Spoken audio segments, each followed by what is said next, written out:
Bismillahirrahmanirrahim. Assalamualaikum warahmatullahi wabarakatuh. Sahabat muslim yang dirahmati Allah subhanahu wa ta'ala, pada kesempatan kali ini saya akan mengupas siapa Fir'aun yang hidup semasa Nabi Musa alaihissalam. Simak penjelasannya hanya di channel Takbir Islam. Hollywood mengisahkan Ramses II sebagai Fir'aun yang tenggelam. Penelitian membantah. Siapakah Fir'aun yang hidup sesama dengan Nabi Musa alaihissalam? Apakah yang bertemu Nabi Musa alaihissalam satu Fir'aun sehingga Al-Bashun? Kapan Fir'aunnya Musa? Atau lebih dari satu Fir'aun? Lalu Fir'aun mana yang tenggelam ke dasar Laut Merah? Sampai saat ini masih terjadi simpang siur tentang sosok tiran besar dalam sejarah umat manusia. Tiran yang organsinya menurut Al-Quran telah melampaui batas Tokha. Sebelum melanjut dalam pembahasan ini, mari kita dukung channel ini dengan cara tekan tombol subscribe, komen, dan lonceng notifikasi agar channel ini semakin aktif dalam menyiarkan syiar-syiar Islam.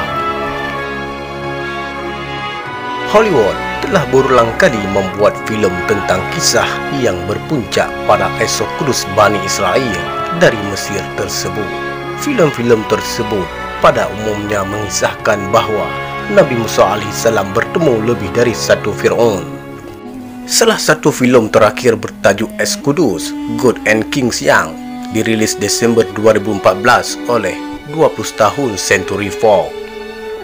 Film tersebut menyebut Ramses II sebagai Fir'aun yang tenggelam, sedangkan yang mengadopsi Nabi Musa alaihissalam adalah ayahnya Ramses II, yaitu Fir'aun Seti I. Kisahnya kurang lebih sama dengan film The Ten Commandments yang dirilis tahun 1956. Film ini mengisahkan bahwa Fir'aun yang memerintahkan membunuh bayi-bayi Bani Israel adalah Ramses I, di mana Musa justru diadopsi di istana Fir'aun. Kemudian Musa yang telah menjadi seorang pangeran Mesir memimpin proyek pembangunan kota di bawah Fir'aun Seti I, ayahnya Ramses II. Tapi belakangan malah membunuh orang Mesir dan terpaksa melarikan diri ke Maidan. Selanjutnya, setelah pulang dari Maidan, Musa dan Harun berhadapan dengan Fir'aun Ramses II, dan Ramses II inilah yang tenggelam. Film The Ten Commandments yang mengambil lokasi syuting di Gunung Sinai dan Semenanjung Sinai merupakan film berbiaya paling mahal di masanya, tapi memberi hasil fenomenal.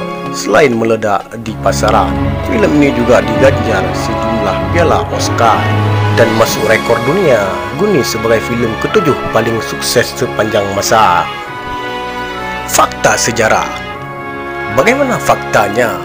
Menilik namanya para Fir'aun yang disebut dalam film-film tersebut menurut pembagian babak sejarah Mesir yang dilakukan para pakar dan peneliti Mesir. Hidup pada era kerajaan baru Mesir yang berlangsung pada 1550 sampai 1077 sebelum Masehi. Pada era ini ada 3 dinasti Fir'aun yang memerintah, yaitu dinasti ke-18 sampai dengan dinasti ke-20.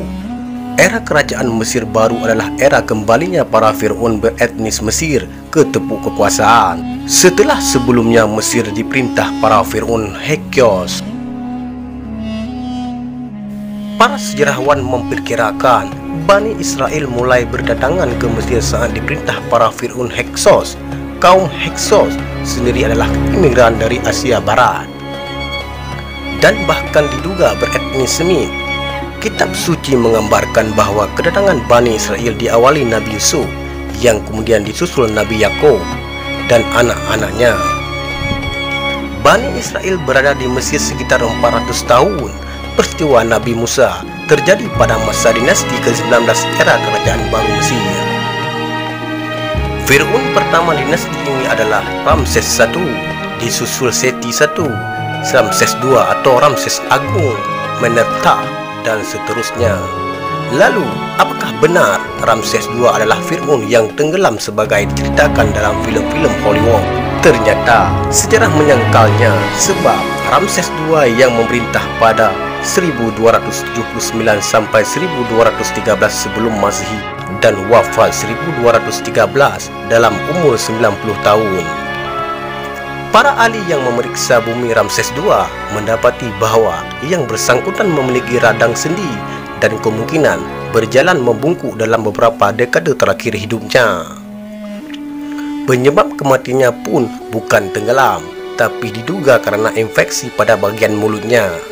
Kalau begitu, Fir'aun siapa yang mengejar Nabi Musa dan akhirnya tenggelam, alias Fir'aun Exodus?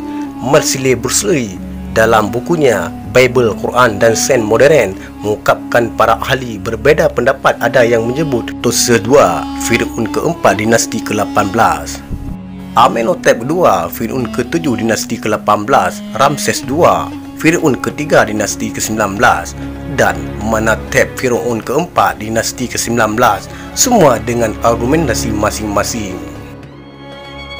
Sampai di sini saja penjelasan siapakah Fir'aun yang tenggelam di Laut Merah. Saya akhiri. Wassalamualaikum warahmatullahi wabarakatuh.